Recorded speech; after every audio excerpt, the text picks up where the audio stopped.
This is a guitar. Maybe you already knew that. This is also a guitar. And this too is a guitar. But what's the difference? More specifically, when should we use one or the other? Let's jump into it. This guitar is a dreadnought. You can tell it's a dreadnought by the way that it is. It has a large body. It is a steel string guitar. For the longest time, this is one of the largest bodies of guitars. So this one will have a particularly large sound when played.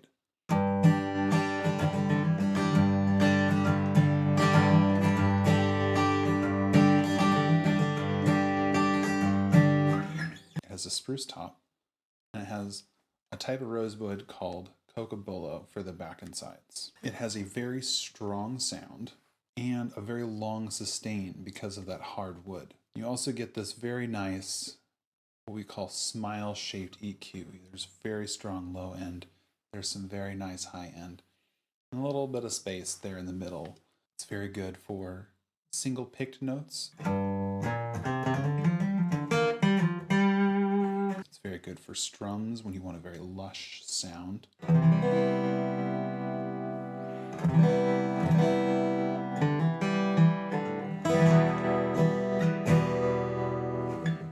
Can sound very modern. It can also run into issues if you have a lot of instruments or a lot of parts in your mix, because there's a lot of harmonic content with a guitar like this. You get that lush sound because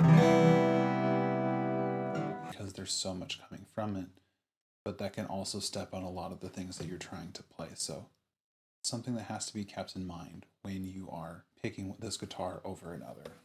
This is the Slope Shoulder Dreadnought.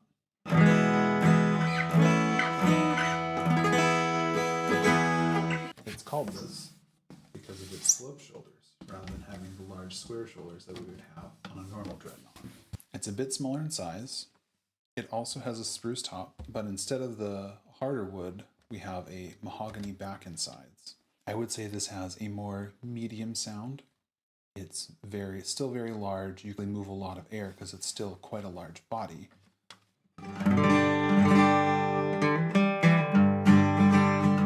However, you're not going to have that same wall of sound that you get from a lot of dreadnoughts. Because of the type of wood that this one uses, it has a bit less sustain, but it has this what we call mid-range punch.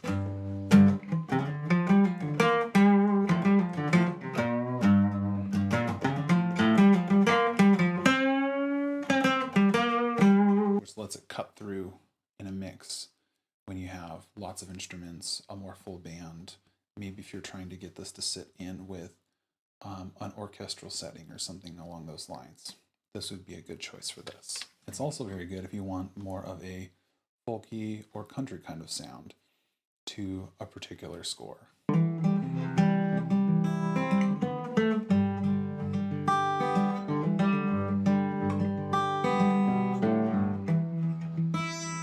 This is a flamenco guitar.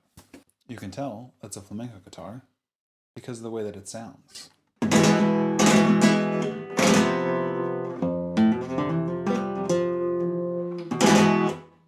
What makes a flamenco guitar different is its very small body and very thin front to back. It is made of very light woods. It is a spruce top like you would normally find in a guitar, but it is cypress back and sides, which is very traditional for guitars from the region. It is strung with nylon strings, which gives it a much softer sound to it. You also get a great dynamic range with this kind of guitar. The soft notes can be much softer compared to its much louder notes.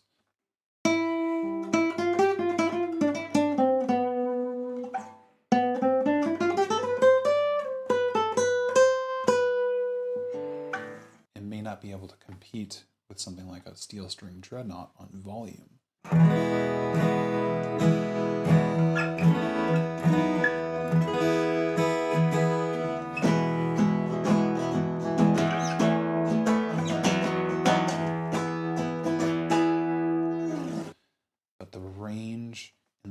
delicate sounds with the harsh sounds all in the same instrument, uncomparable.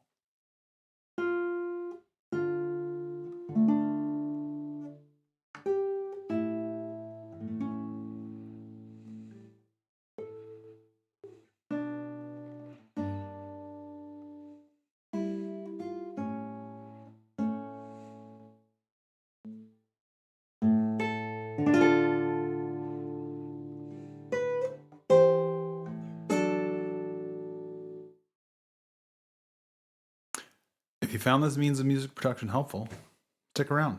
More to come.